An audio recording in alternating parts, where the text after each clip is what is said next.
Daniel and I have agreed to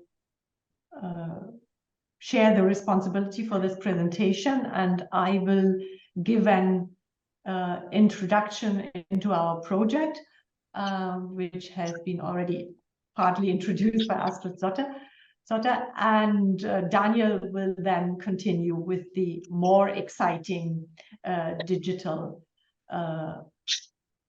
things. It depends how you look at it. I think we can go on with the slides to the next one.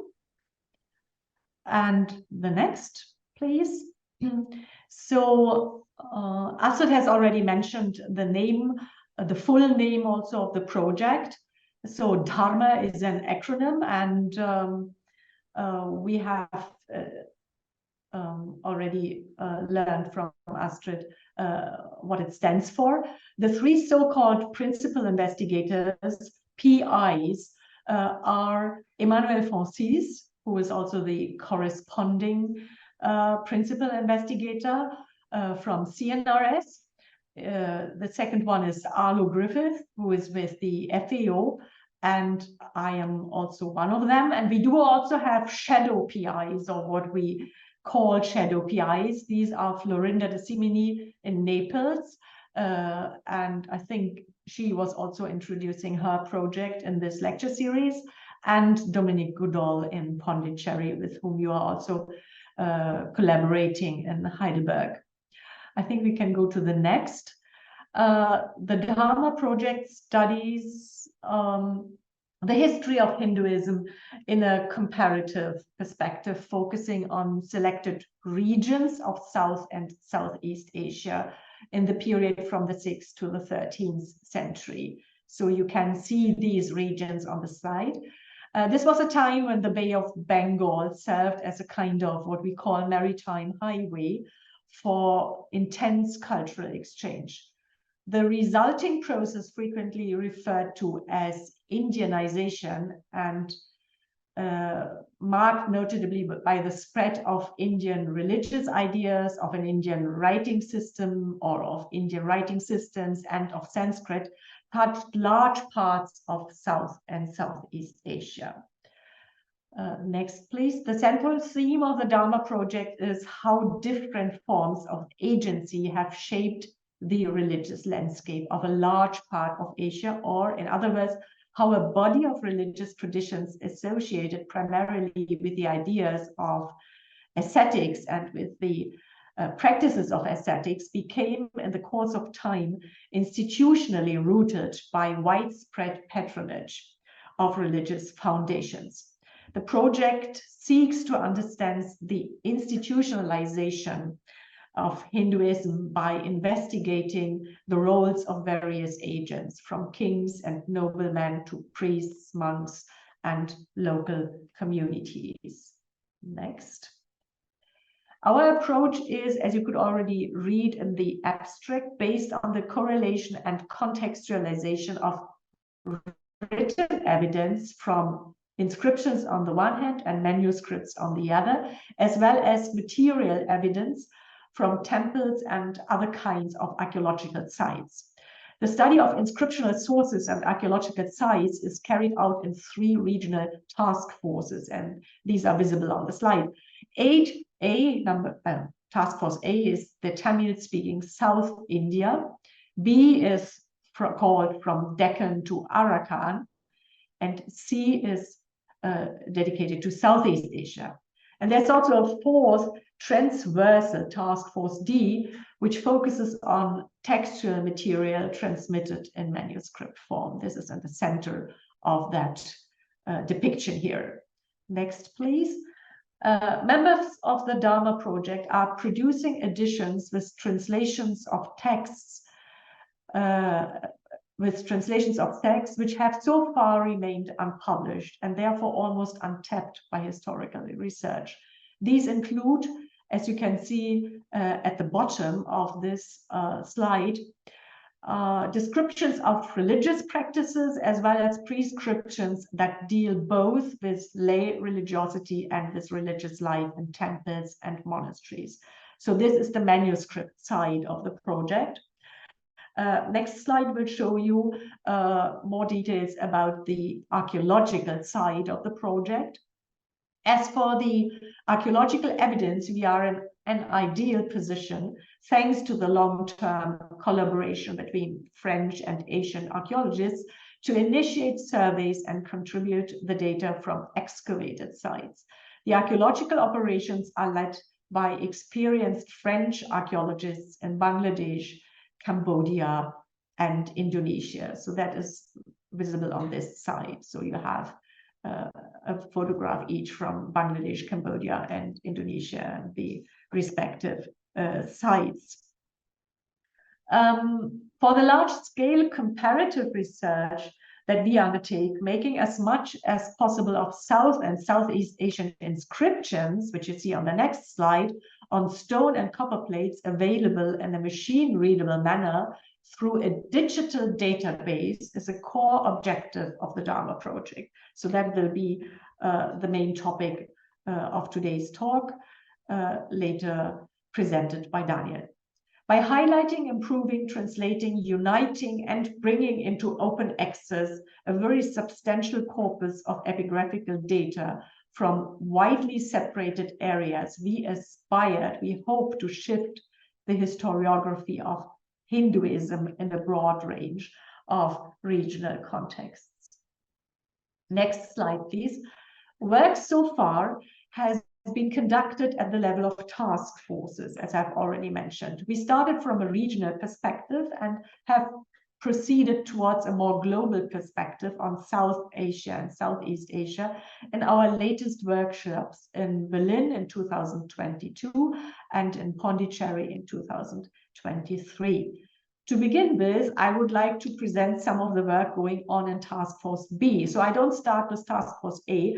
I just take the opportunity because Daniel and I and Amandine, who's present, and Ryosuke, who's present today, we all represent Task Force B. So therefore, I take the privilege to introduce this task force first and more in detail than the other ones, just as an example of this task force work.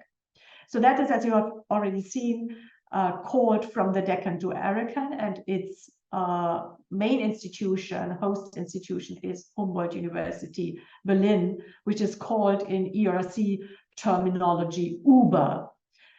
But we also get a lot of support from internal and external collaborators. So Amandine, for instance, she was one of our members in Berlin, but she has now changed to Paris, moved to Paris, and she's now one of our internal collaborators. And Ryosuke, for instance, is one of our external collaborators. Although we hardly feel that he is external, we more feel that he is an internal as well.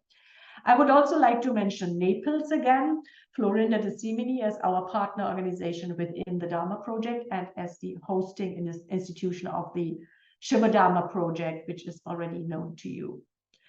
In terms of regions, Task Force B operates in two groups, and we could go on to the next slide now. One group is called Deccan and Andhra, Epigraphy, Art and History.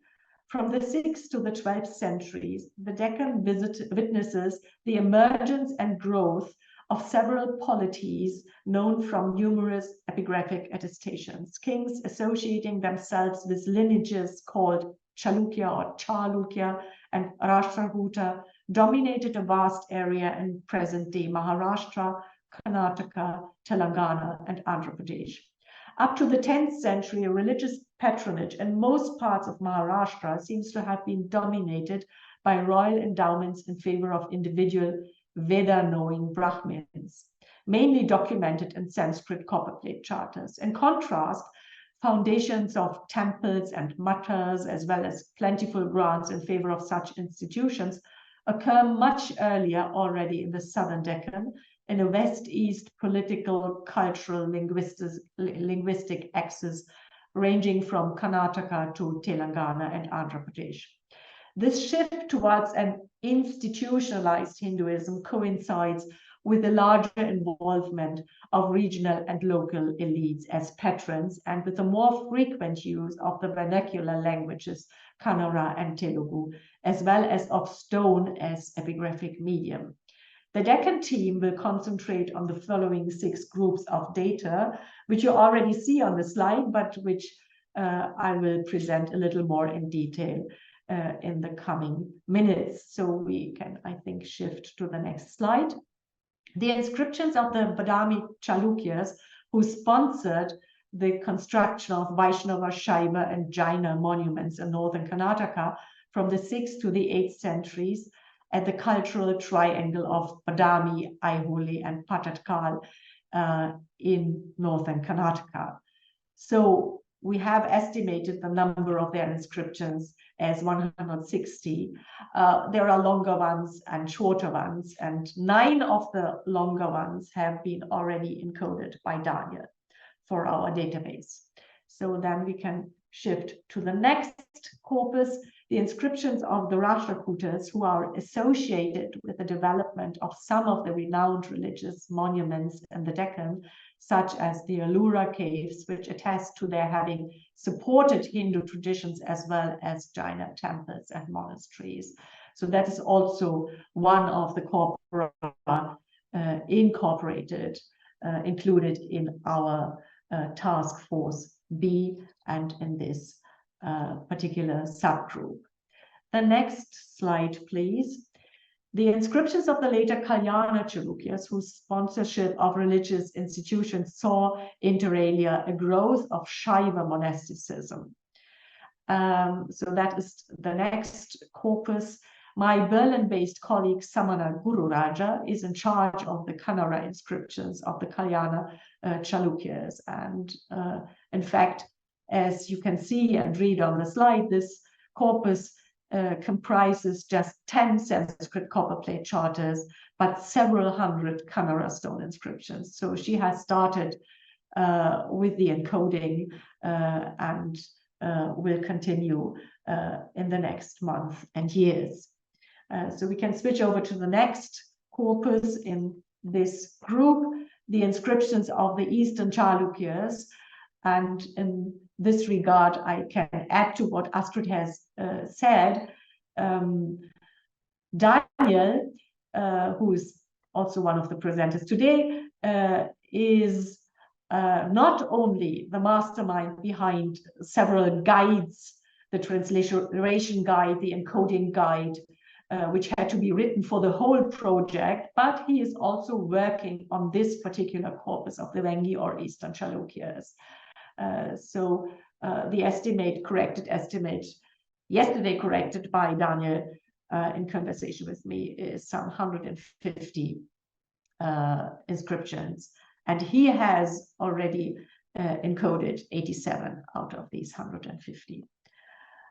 So I think we can switch to the next slide. We also have included, in addition to our original proposal, Telugu material, early Telugu epigraphic material.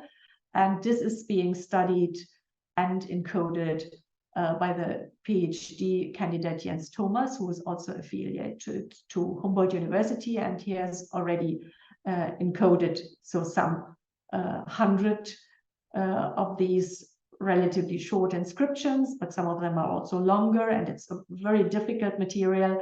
On the slide on the left-hand side, of course, you can see Dominique Godol looking at one of these inscriptions. So that is also still work in progress. I think we can now switch to the second group of epigraphic corpora of Task Force B. This is called Greater Bengal, Orissa, Arakan, Epigraphy, History, and Archaeology. And the region corresponding to the Indian states of Orissa, Bihar, and West Bengal, to the whole of Bangladesh, and to the Arakan region in Myanmar is characterized by the fact that its inscriptional sources dating from about 500 to 1300 Common Era are exclusively in Sanskrit, with vernacular languages as epigraphical idioms appearing later here than in South India or in Southeast Asia, or even then in the other subgroup of Task Force B. The records are found in 4 contexts. First, panegyrics engraved on stone. Second, land transactions incised on copper plates. Third, small institutional and personal epigraphs recording names of monasteries or individuals. And fourth, donor inscriptions engraved on stone and metal images. As in many other regions of India during this period, most of the copper plates record royal endowments of land or villages to Brahmins. This kind of patronage facilitated a process known as agrarian expansion and the spread of regional kingship. Other documents record grants to Hindu and Buddhist institutions as mathas and viharas, which controlled vast landholdings and became the focal points of power struggles between kings and subordinate rulers. The political elites of Orissa are often credited with the erection of Hindu institutions, Shaiva sanctuaries in Bhubaneswar, the Vaishnava complex at Puri, and the Sun Temple at Konarak. But unlike in Bengal or South India, there is hardly any inscriptional proof for this building activity from Orissa. On the other hand, Buddhism seems to have benefited from royal patronage for longer in both sub-regions, Bengal and Orissa, than it did in the Deccan and in South India. Large Buddhist monastic complexes were endowed by Pala rulers in Bengal and Bihar, and by the Baumakara kings in Orissa, whereas the epigraphs of Arakan, and we could switch to the next slide, being studied by allographers, reveal a donative pattern almost exclusively dominated by Buddhism. So this is just a dozen of substantial items described on this slide. A far larger corpus is presented in the next slide. Our Japanese colleague Ryosuke Furui of the Institute for Advanced Studies on Asia, University of Tokyo, has contributed as an officially externally but felt internal expert to the Dharma-based repository, which is called Bengal Charters. He has for some years been compiling a corpus of Greater Bengal inscriptions, and since his interests largely overlap with ours, he agreed to cooperate. The repository Bengal Charters also includes Gupta period copper plates, and you see one of these copper plates on the slide. But I have also to mention that Ryosuke and those who cooperate with him have already encoded 41, I think, as of today, charters. And I would also like to mention that originally we had, or according to Ryosuke's estimate, this was 113 copperplate charters, but the number has increased in the meantime. And it does not only include copper plates, but also some stone charters and charters on other materials. So it's more that we have a division by the genre of inscription than by the material as such. The next slide is Bengal dedications. So this is another subgroup, dedications from Greater Bengal. This will be filled with material which our Indian colleague Rajat Sanyal has collected, and he already has, with the help of Mathilde Mechling and Adeline Levivia, organized the metadata for the dated and undated inscriptions on Buddhist, Jaina, Hindu sculptures from West Bengal and Bangladesh, Bihar and Jharkhand, Assam and Tripura. The next slide, please. Amandine Bricou, who is also present today, is in charge of rereading, translating, and encoding the Somavanshin inscriptions, and she has already encoded 25 of these. And the Baumakara corpus of 25 epigraphs is currently under preparation by myself, and I hope also with the help of Amandine, because she will focus now on the final of this, on the study of the final stanzas of our land grant inscriptions. So this is also something where she will most probably contribute. And you see on the slide that we had to select some of the epigraphic corpora from Orissa, and we have selected those which we find for one or the other reason especially interesting and remarkable. And Amandine Arlo and I were on field work in Orissa this January, especially in the Orissa State Museum in Bhubaneswar, and you can see one of the pictures where we also did not only photograph the Baumakara and Somavamshi inscriptions preserved there, but we also took all the metadata, we weighed the plates, and we took the measurements, etc. So that should give you an impression. Just quickly, we can go to the next slide. This is another corpus associated with Orissa, but also beyond Orissa, the inscriptions of the Eastern Ganges. There are some 100 copperplate charters issued by the Eastern and Imperial Ganges. So it's a large corpus, and Arlo and I have recently started collecting the editions and the metadata for the inscriptions of the Eastern Ganges. And the next slide, please. Based on her study, Dakshina Kosala, a rich center of early Shaivism, published in 2018, Natasha Bosma has encoded all the known copperplate inscriptions of the kings of Sharabapura, also called Sharabapurias, and of the Pandava kings from neighboring Chhattisgarh. She has encoded 46. This is mainly the copper plates so far, and the stone inscriptions related to these dynasties are still to follow. So she, for a certain period of time, she was a paid member of our task force, but she is still collaborating as an external expert and contributing to workshops, etc.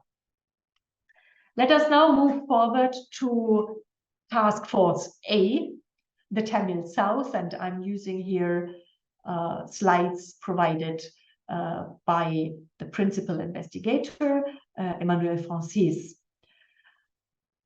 who is responsible for this task force. Inscriptions from Tamil Nadu in Tamil and Sanskrit, as well as inscriptions in Tamil language from outside Tamil Nadu, constitute the material of Task Force A. This corpus is by far the largest of pre-modern South and Southeast Asia, covering approximately 35,000 inscriptions. And we can switch over to the next slide. This corpus provides information about a very wide variety of religious patronage. The donors attested in this material include kings and chiefs, of course, but also royal women, merchant guilds, other local corporate bodies, courtesan dancers, and many other individuals.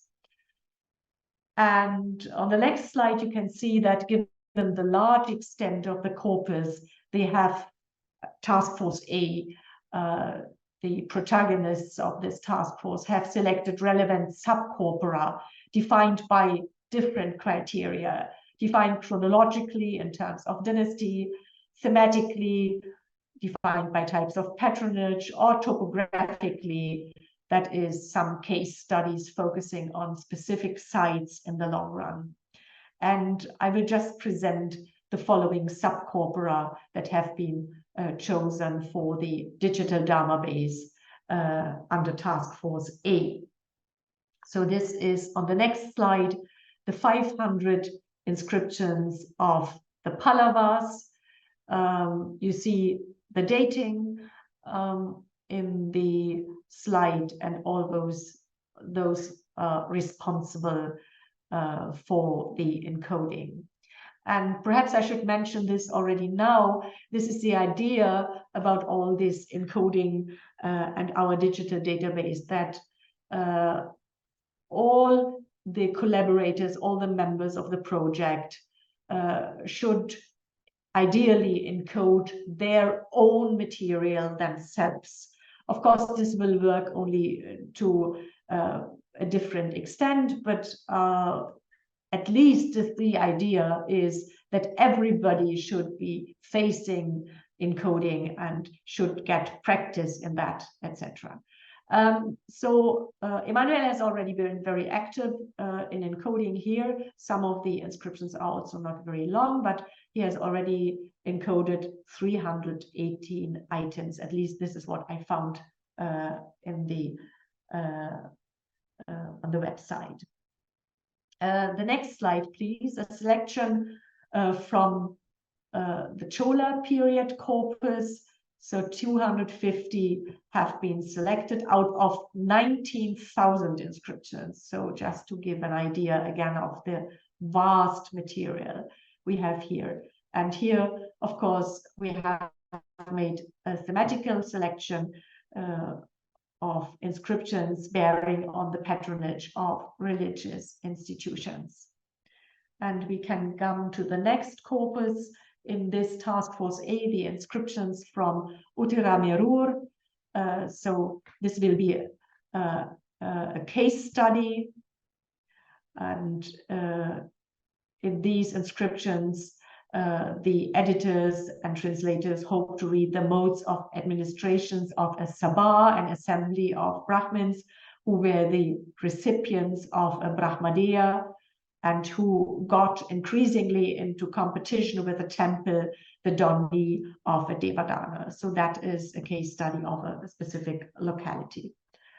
The next, please. This is the corpus of Kotum Palur, of some 50 items. And Kotum Palur was the capital of a minor dynasty called the Irukuvales in the 9th and 10th century. And these temples show support both by the dynasty of the Irukuvales and by rival notables up to the 13th century. So for that reason, this subcorpus has been selected. We can go to the next one, which is the 5th in row of Task Force A, the corpus of Kilayur Melapaluvur. This is altogether 150 items. And this place was the capital of the minor dynasty of the Paluvetarayars. You can see that my Tamil pronunciation is awful, but anyway, you can read the proper names on the slide. This place is important because dynastic, royal, and local patronage alternate according to the nature of the properties concerned, whether it was Brahmadeyas or Devadanas. So that is what makes this particular subcorpus interesting. We can go to the next one. A string of small temples spread over the Kaveri River. This was selected because of the donations of the Pandya kings in the heart of the country of their Chola rivals. So that's, again, another aspect of subordination and imperial rulers, etc. And number 7 of the subcorpora is to be seen on the next slide. This is Pallava, Chola, Pandya inscriptions in Sanskrit from the Tamil area. And again, some 250 items have been selected. And they have been selected because they will be most readily be comparable with the Sanskrit epigraphs of other regions. So this is for sake of comparison and to build a basis for that comparison with other regions.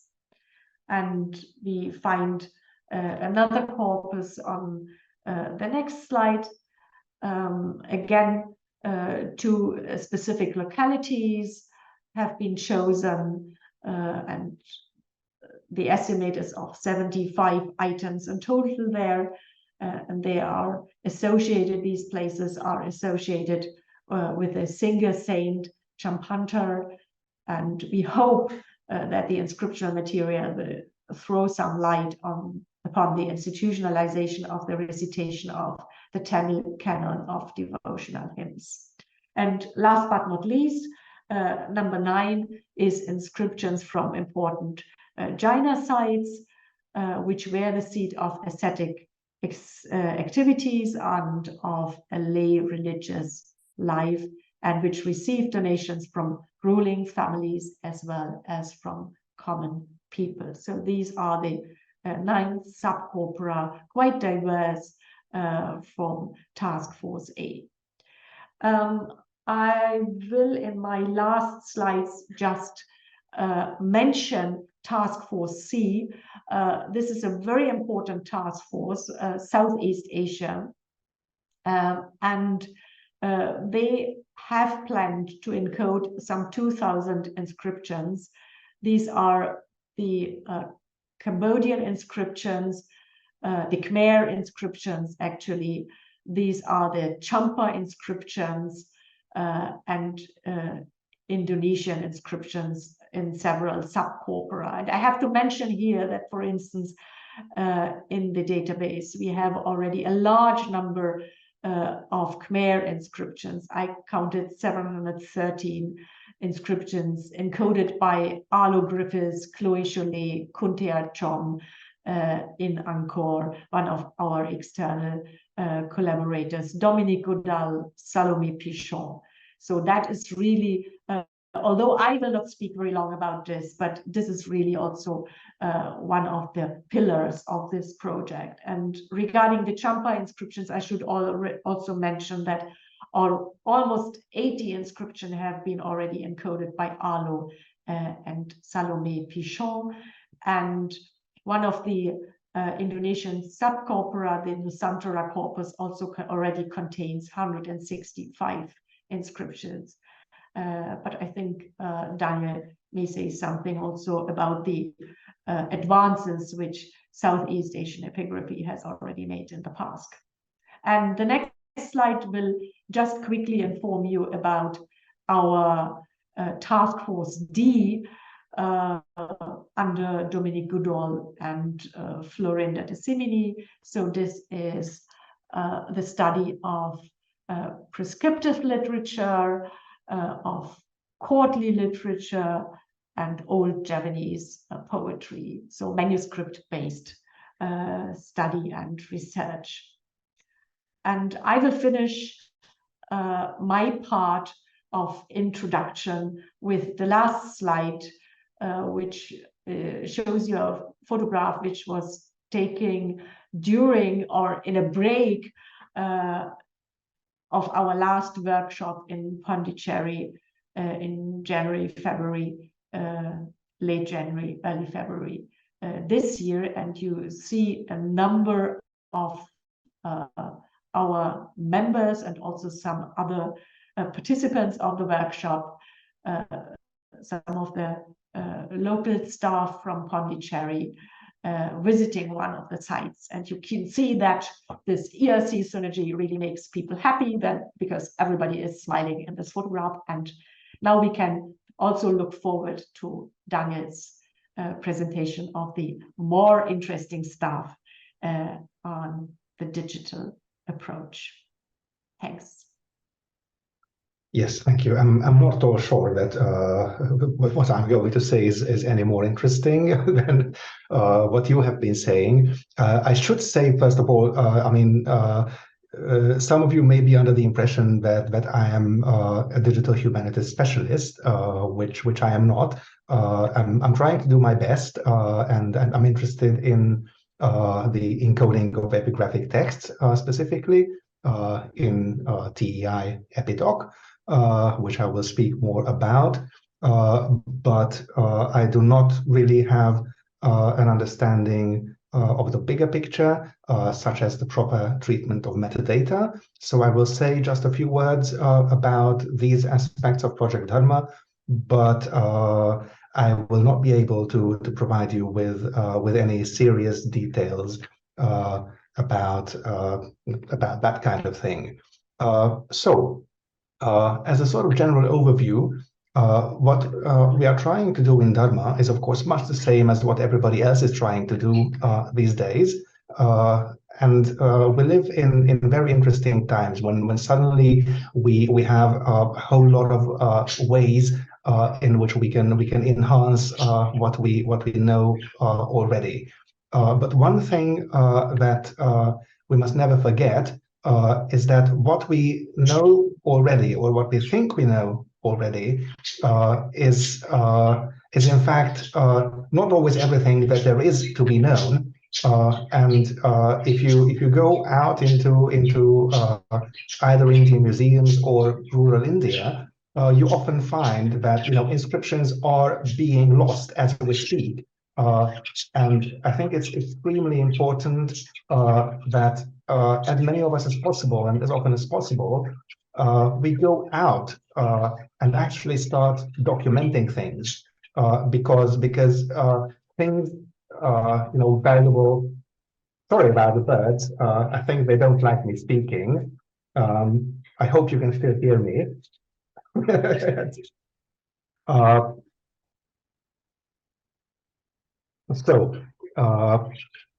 Inscriptions are being lost to weather, they are being lost to careless restoration, they are being lost to theft and smuggling, and we are simply being lost due to neglect and inattention.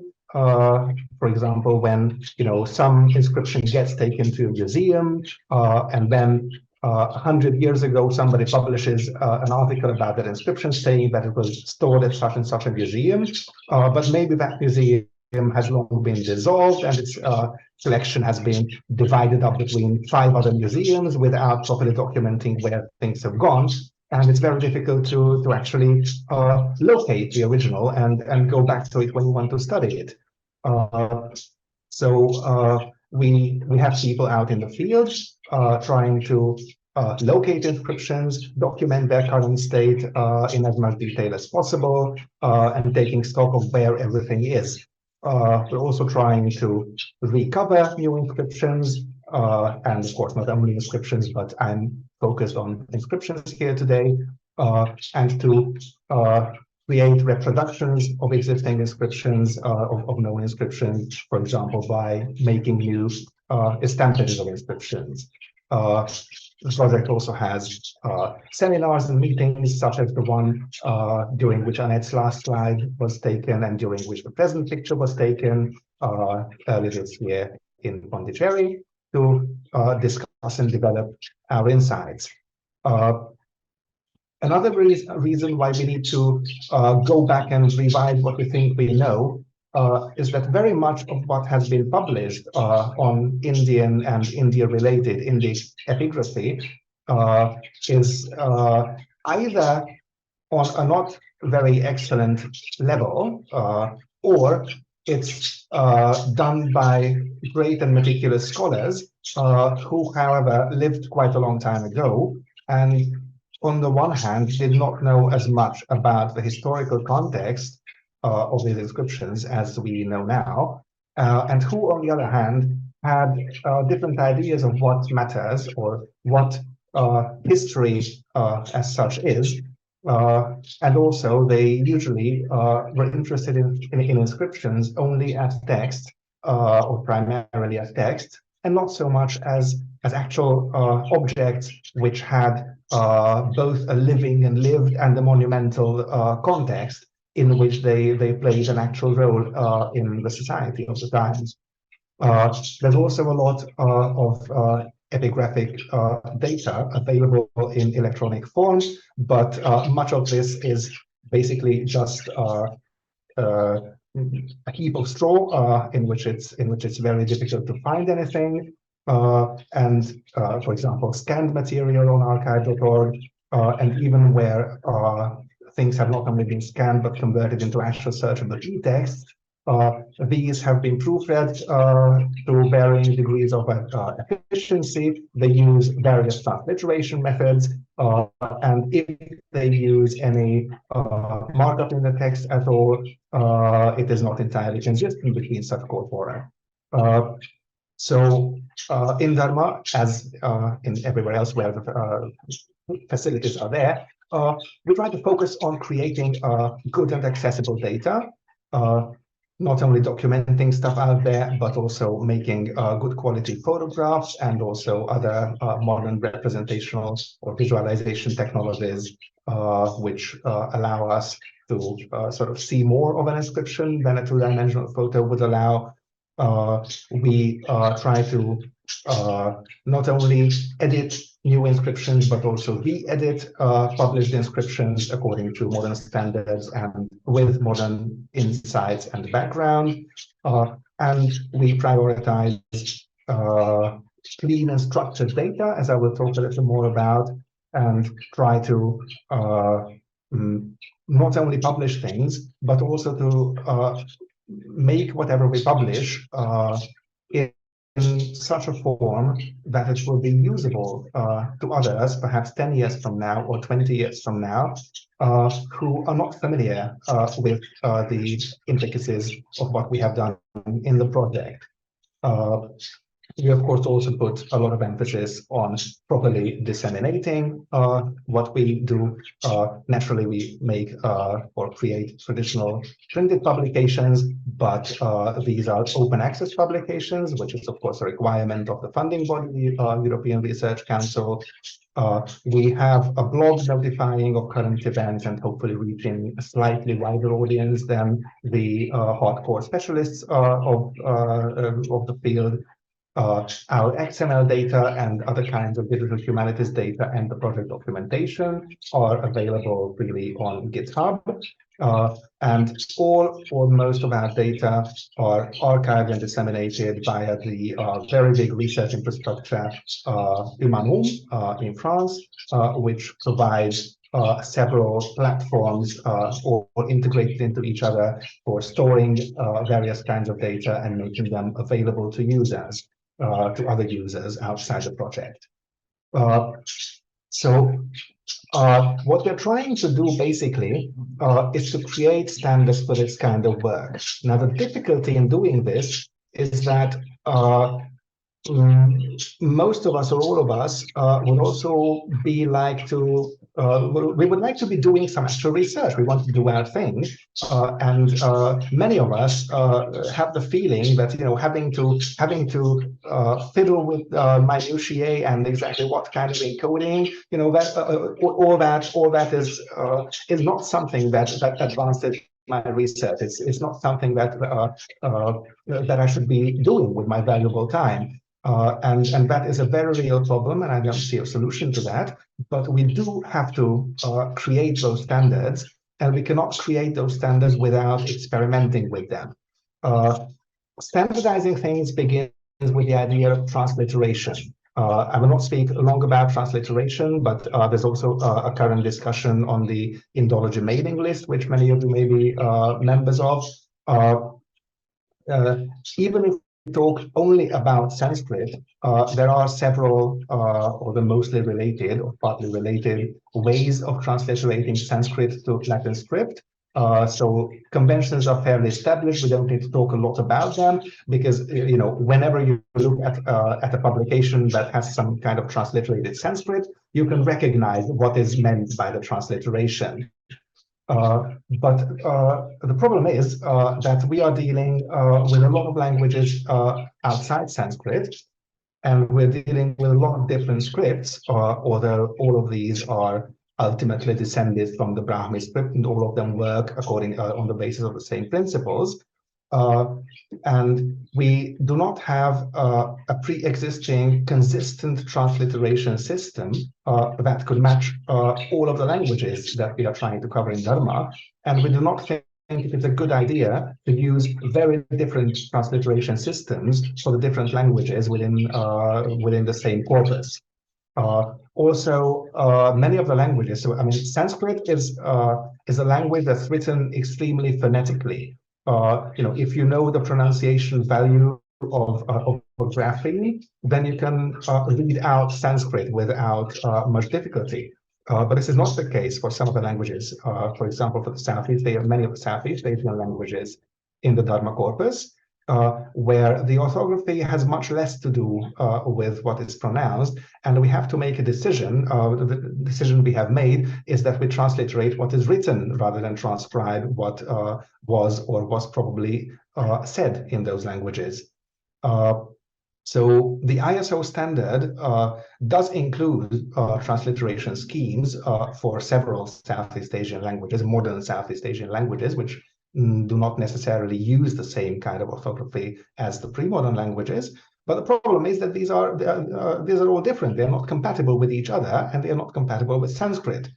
Also, existing transliteration systems tend to sort of plaster over some minor or relatively minor, from the point of view of spoken language, minor differences in orthography that we consider important enough to preserve in a diplomatic edition. For example, the question whether in one of these Abughidas, one of these alpha-syllabic scripts descended from Brahmi, a vowel is written as a diacritical mark attached to a consonant sign, or is that vowel written as an individual, as an independent vowel, or what you sometimes call an initial vowel? Or is a consonant written as part of an akshara with an inherent vowel? Or is the consonant written with some kind of explicit mark, like a modern virama, that deletes the vowel from the consonant akshara? Or is it written with a special form of the consonant that does not include a distinguishable mark for deleting the vowel, but is nonetheless meant to be pronounced without the vowel? So these are differences that we want to preserve in our transliteration. And for that reason, we have a Dharma transliteration scheme or transliteration standard, which is basically identical, or at least for Sanskrit, it's identical to the ISO 15919 standard, but it has a few other sort of additional rules tagged onto it. For example, for the handling of independent vowels and independent consonants and virama consonants. And it has a number of additional signs for handling, for dealing with languages other than Sanskrit. And it has a couple of sort of additional rules or meta rules, which can be used optionally to reflect in transliteration, for example, how an akshara is composed, which of the transliterated characters belong to one particular akshara rather than to the next one. As I mentioned, I'm not planning to talk long about metadata, but I just want to point out that although recording inscription metadata, such as the weight of a copper plate, dimensions, location, etc., while this is extremely important, and just publishing such information in an article or a spreadsheet is already a huge step forward. But for these kind of data to really work and to really be useful, for example, as search criteria in a database, or for ingestion into other databases to be used for different purposes, it's important that all of our data have some kind of conceptual structure. And at this point, as a short aside, I would like to mention, so Annette has said earlier that before Dharma, I worked at the British Museum. I was not a proper museum employee, but I was in another ERC project called Beyond Boundaries, which also had an epigraphic aspect. And in Beyond Boundaries, I was trying to develop and handle the encoding of epigraphic texts from Gupta period India. But in Beyond Boundaries, this epigraphic aspect and digital epigraphy side of the project did not get now that I think about it with hindsight, did not get sufficient attention and did not get sufficient human resources. There was basically just me and a couple of web developers who changed from time to time. But we did not have a proper digital humanities expert, which we have in Dharma. And so thankfully, we now have this conceptual scheme for treating inscription data, in which all data are represented in RDF-style triples of subject, predicate, and object. And even the framework of the concept can be represented in this scheme, in as much as we have basically 4 sets or 4 kinds of data about the text itself as abstracted from its physicality. Second, about the actual artifact, which bears the text. Third, about any surrogates of the artifact, such as estampages or plaster casts. For many artifacts, there are no such things, but often it's important to keep track of these separately. And fourth, as digital images, either of the artifact as a whole or its context, or about the text specifically as visible on the artifact, or about any surrogates. And so this information now has this sort of proper structure, and within that structure, there's a lot of complicated substructure for all the kinds of metadata. Of course, I speak about metadata very easily. It's often been said that metadata are not really metadata, but they are data themselves. They are metadata from the perspective of the text, or from the perspective of the objects, but they are very important real data, which are a subject of research.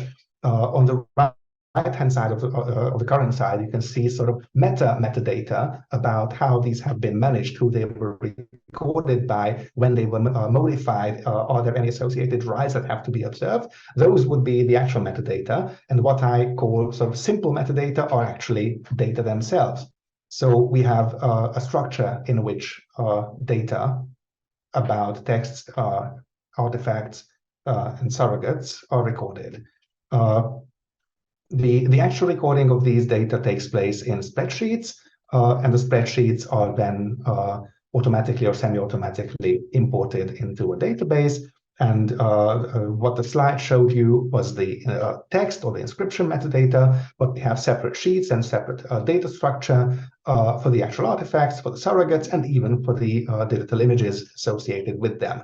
And there are also a couple of sort of side branches to our metadata. For example, bibliographic data are managed using Zotero and integrated into our XML encoding and its visualization. And we also are taking some steps, although I think this has not advanced very far, to integrate the place names occurring in our text with the premodern place name database Pleiades. So, okay, fine. Yeah, thank you. Also, in the recording of metadata, sometimes it's just, numbers, but very often you need words or you need concepts to record metadata. And when you record concepts, you need a controlled vocabulary, because if which means that, if one person, for example, notes down that a certain inscription is on a pillar, and then another person comes by and records that an inscription is on a column, and then somebody else comes by and records that an inscription is on an obelisk, are they talking about the same thing? Are they talking about 3 different things? There's always a confusion because if we use natural language, then we can't be entirely sure what we mean. So we need to define our concepts, and we need to limit the choice of vocabulary available for describing objects, texts, and all kinds of things. We use controlled vocabularies of various levels of complication. On a most advanced level, we use thesauri, maintained in the platform OpenTeso, open access, and properly, rigorously integrated with other kinds of data management. And OpenTeso lets us create hierarchical thesauri, in which, for example, we can classify texts according to particular types. By text type, I mean what kind of thing the text is about, what it concerns. And we can go down to pretty deep levels in such classification, or if a text cannot be definitively categorized on such a deep level, then we have higher level categories which we can choose. So instead of trying to come up with 700 different categories for what kind of text we are speaking about, we have a large but limited number of text types. And if none of the precise categories, none of the precise terms match what the encoder believes the text is about, then there are higher level, more vague, more broader categories which can be applied. We have similar thesauri for the classification of scripts, which is a nightmare, as any of you who have thought about naming and classifying index scripts must know. We have a thesaurus for classifying types of artifact and for materials. Simpler things like, is an artifact in a good condition or poor condition, or how it was engraved or cast or repoussed or whatever. We have simpler sets of short, basically, vocabulary lists. And we also use, or are going to use, free text keywords, which are not actually controlled vocabulary, but these are included in the metadata because there will always be things that we have not foreseen, and somebody wants to record some kind of information about a text. So we have free text keywords. And later on, maybe within the Dharma project, maybe by some other project later on, it will be possible to just sort of extract all the free keywords we have used for describing our material, and then maybe use that as at the beginning of a new controlled vocabulary. Yeah, I should have pressed the button earlier. That's just an example of how our text type list looks. You don't need to read all that. And I think I will not wait for it to scroll all the way up. What I said, a large but limited number of possible choices, organized hierarchically. Now on to what is basically my personal topic, encoding epigraphic texts in TEI. I hope that everybody here knows what TEI and EpiDoc are. I'm not going to introduce these terms of projects, but if anybody does not, it's very easy to look up TEI and EpiDoc. Basically, we're talking about schemes or methods for marking up texts in using XML, extensible markup language, and the markup we add to the text can, on the one hand, represent data about the physicality of the text, and it can represent semantic information we see in the text or which we add to the text. Now, TEI is huge. Again, I suppose most of you have worked with TEI and know this. And so there are lots of different ways and lots of different levels of depth to which you can encode any particular text.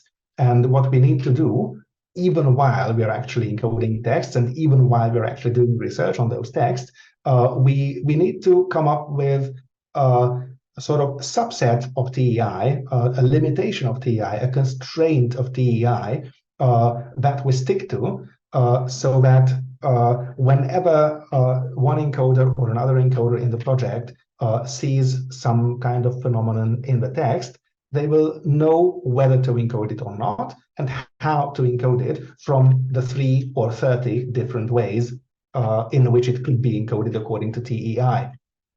We need to do this on the one hand because we want all the material created in Dharma to be homogeneous, and on the other hand, we need this because we want these standards to live beyond Dharma and to be adopted, hopefully with not too much modification, by other projects. So we want to set those standards for encoding Indic epigraphic material in a TEI environment.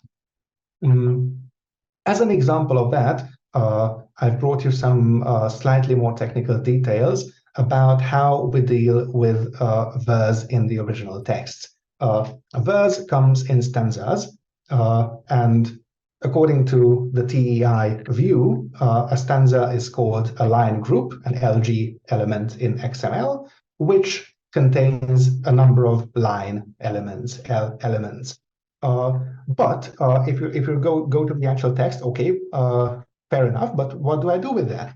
Very often things are easy to decide, but sometimes they get fuzzy, and especially they get fuzzy around the edges. Like, how do you draw the line between two stanzas? There might be cases, like, for example, in the great epics, but also in inscriptions, where you just have tens or dozens of anushtub lines, classical shloka lines, one after the other.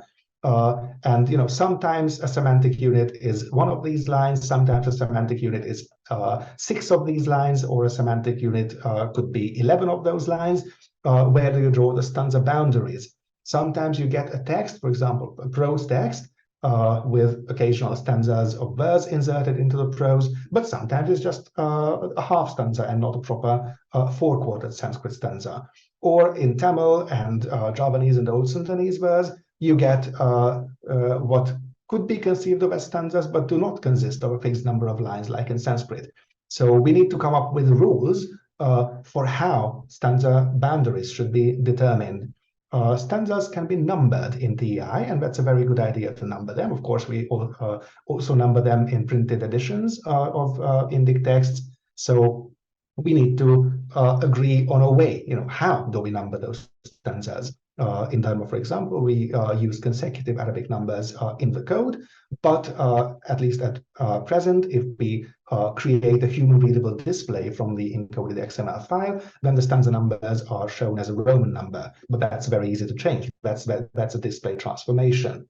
Again, it gets fuzzy around the edges. For example, what if you have an inscription and there's a big lacuna in the middle, or it's a stone inscription broken in parts and the middle part is missing, or a copper plate set, you have the first plate and the last plate, but you don't have the middle plate. How then do you number stanzas consecutively? I'm not going to tell you how, but we need to come up with conventions of what an encoder should do in such a case. Or for example, do we ever restart those consecutive numbers? Let's say we have a Southeast Asian stela with a sort of flat stone slab. One side is inscribed and the other side is inscribed. Do we restart the verse numbering on the second side, or do we continue the verse numbering from the first side? Again, we just need to make a decision. Or let's say, even in copper plates, conceivably, you could number stanzas starting new from 1 on every single plate. We don't, but it's a possibility that needs to be thought about and ruled out, or accepted, as the case may be. Again, TEI lets us record information about the meter, the prosodic structure of a stanza. How do we do that? For typical Sanskrit verse, it's of course very easy, or at least mostly very easy, because we have huge volumes of rules describing possible prosodic patterns in Sanskrit verse and names associated with those verse. But of course, even within the Indian tradition, there are alternative names. But for most verse patterns, for most meters, there is 1 or 2 names that can be settled on as the most standard, but very often these same meters, same Sanskrit meters, have different names in Southeast Asia, which are actually current there, or were actually current there. Sometimes in epigraphic studies, you encounter text that's definitely Sanskrit verse, but you can't put a name to it, even if you thumb all the way through Vaman Sri Brahmapti's metrical appendix, or if you read all the way through Jayadaman, you will still not be able to assign a name to the meter. What do you do in that case? We need rules for that.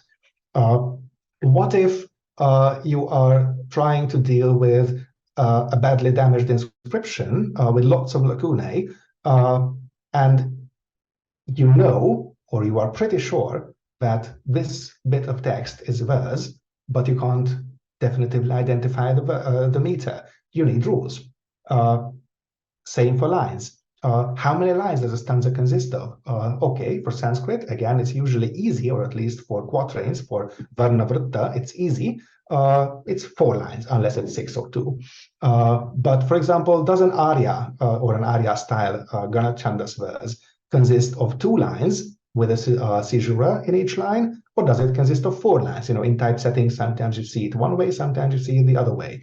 Again, we need to make a decision in this, and you could ask the same question about Anushtub, which very often, although it's usually conceived of as consisting of 4 lines, as you know, the metrical pattern for the odd and even lines is different, and very often there is no caesura or no perceivable pause between first and second or third and fourth lines of an Anushtub. So again, you need to make a decision about it. Now, coming on to more interesting or smaller problems, for example, what happens if you want to place a line break in your text at a point that falls inside an akshara in the original?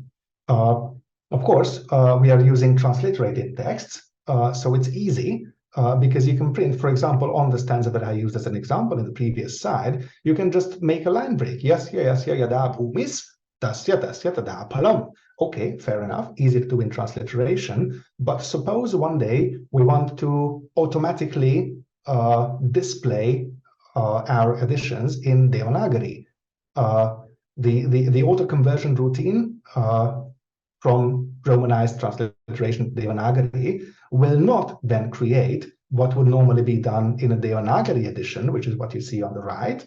In a Devanagari edition, you would not split aksharas. You would not print bhumis with a virama and then tasya in the next line, but you would print bhumi stasya tada palam, which is also what the inscriptions do, by the way, or at least what they very often do. So that, for example, is problematic. I'm not saying there's a good solution, but we need to make a choice in how we handle them. Similarly, what happens if a line break is inside a word? Usually it's inside a compound word at the boundary between members of the compound, but sometimes it could be inside a non-compound word.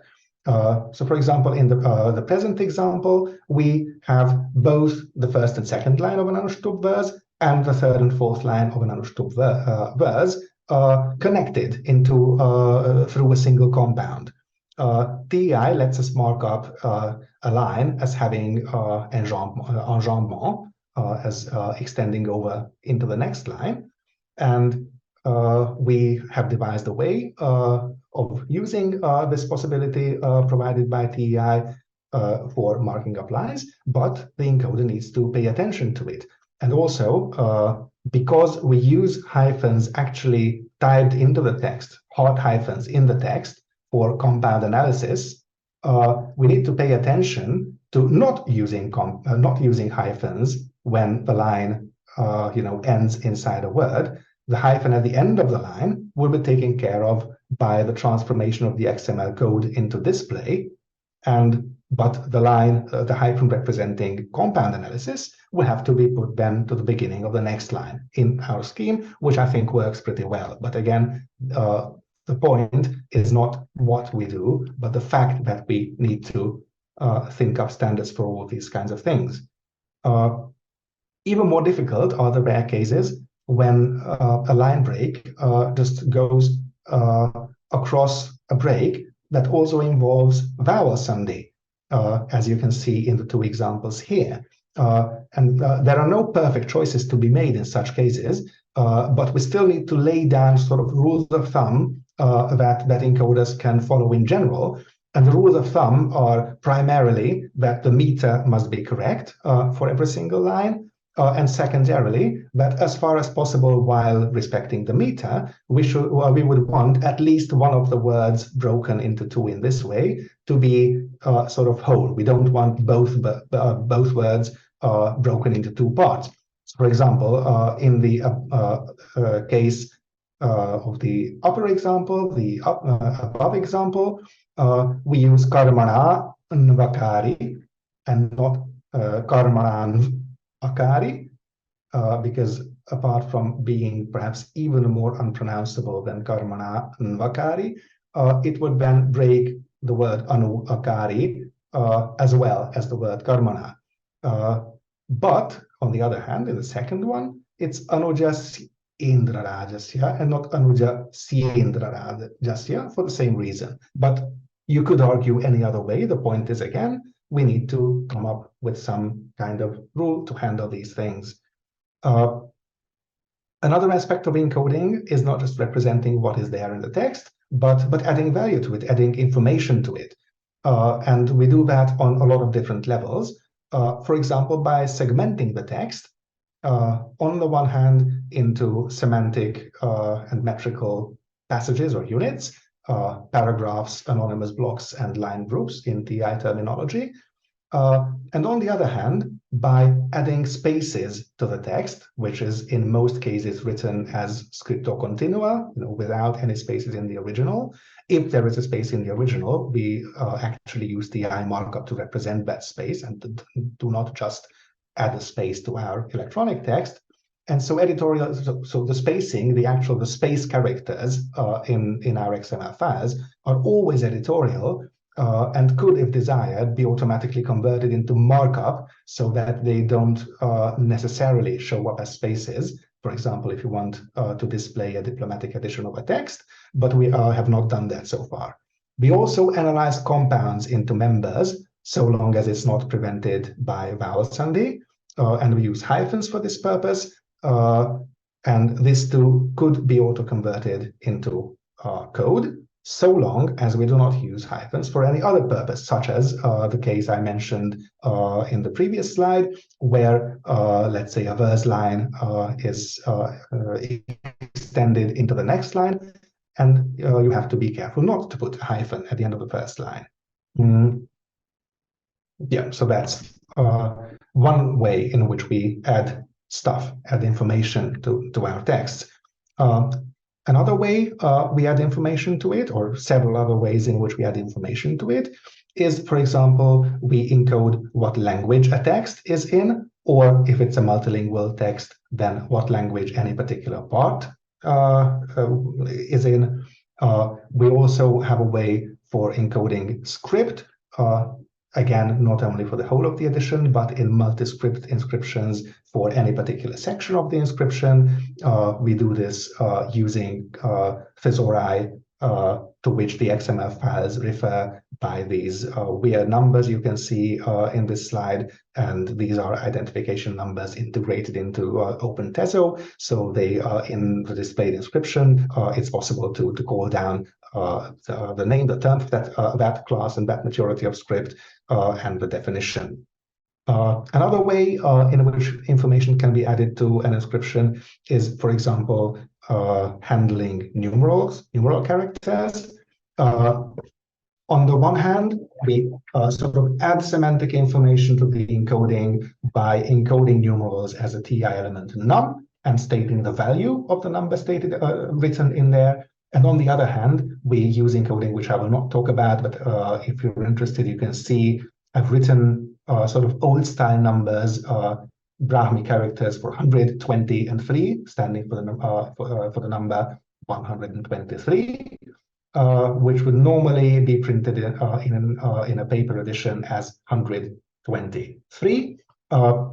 But we would only print 100 if the actual original used place value notation, so it had a 100, and if it has a special sign for 100, then we mark it up as a G element in TI, which lets us, or lets a computer interpreting the text know that this is not actually the characters 100 in the original, but a single character which represents the numeral 100, and altogether these several characters represent the number 123.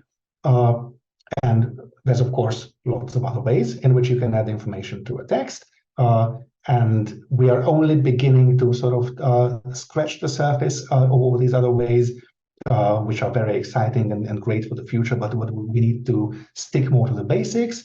But as an option available to most encoders, and as a strategy in select small subcorpora, we put in additional information, for example, the resolution of abbreviations used in the text, and which I mentioned only in one line, but you could talk, a whole lecture series about that.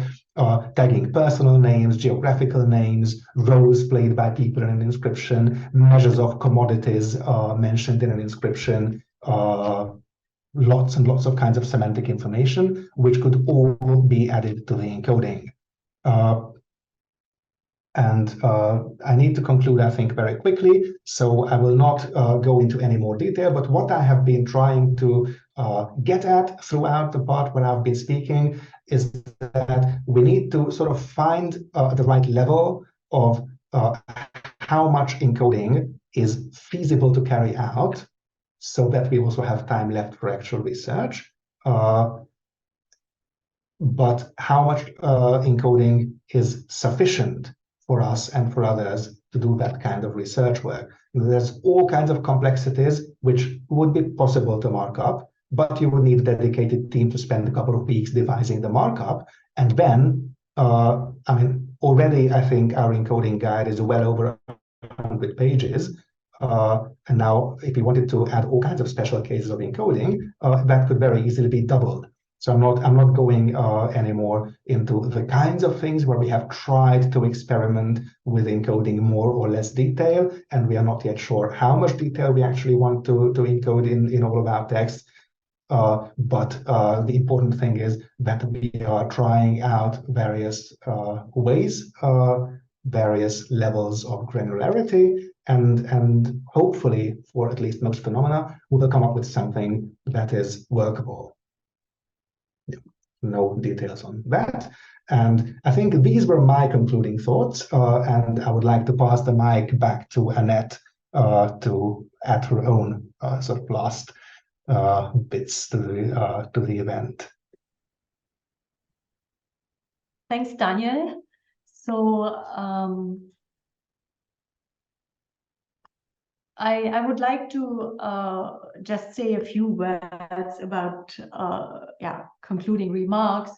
I think everybody who has seen our original proposal and who has seen the large number of subcorpora and contributors and members might think that perhaps we were slightly overambitious. And of course, we sometimes also have our doubts whether in terms of quantity, it was perhaps a little bit too ambitious. And of course, we also could not foresee some of the difficulties which we would face in this period with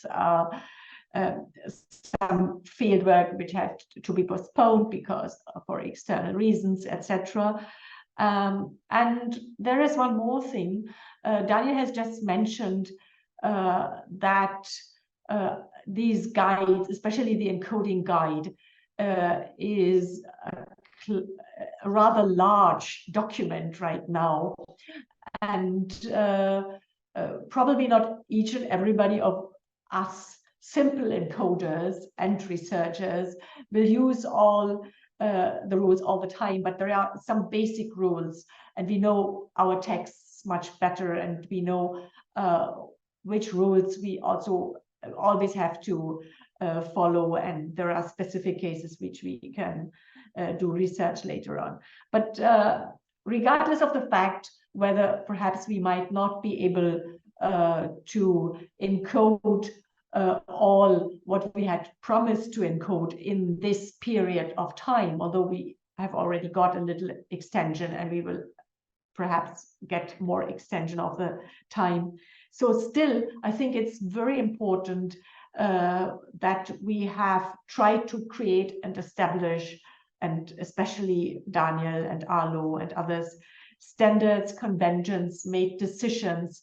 What should be compulsory in a way for each and every encoder, and what are the rules every encoder can decide whether he or she wants to go into that depth of, for instance, tagging, etc. And we do have colleagues, for instance, Amandine is one of those who is interested also in tagging and place name tagging, etc. So we had the liberty to give the freedom to our members to say, okay, if you are interested in this particular thing, just try and then share your your experience. And I think Salome Pichon also did a lot of work on that.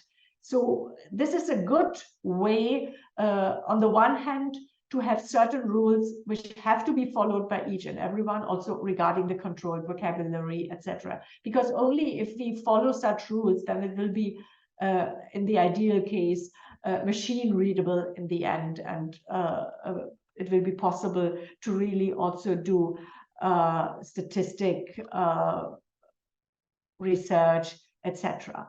And there's one more thing which I think should be mentioned in this regard.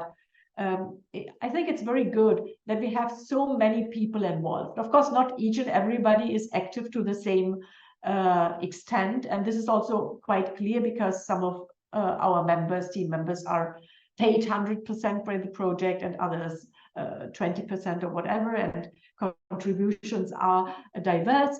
But still, I think this is also a great chance for the afterlife of this project. So on the technical basis, I think we have tried to lay the foundation for also continuation of this kind of research, and perhaps also others. We have perhaps also got the chance to inspire others to follow our example, or to at least join these efforts. I know that we have lots of discussions on details very often, and ask 5 people, they have 6 opinions or more, but still we always found solutions on the main points.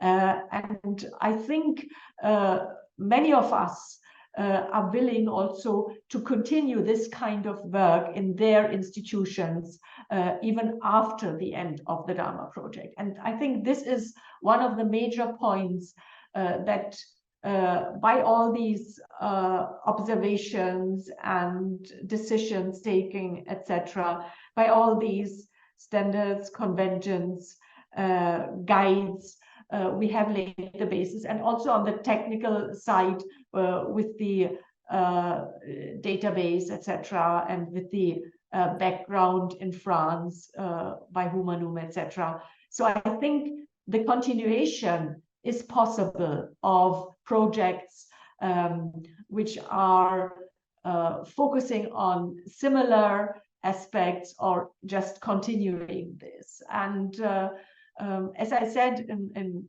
my introductory remarks, we have already had good examples on Southeast Asian epigraphy set by Arlo, and also for the early inscriptions of Andhra Desha and some of the smaller digital corpora. So we took, and also of course Siddham, which Daniel worked for and mentioned also. So we had some examples, and we hope that we also give an example, and that we are invited enough to also encourage others to join and perhaps to take over, etc. So that is, I think, regardless of the fact whether we might have been overambitious, but I think this is the hope, and it's a justified hope. That is what I believe.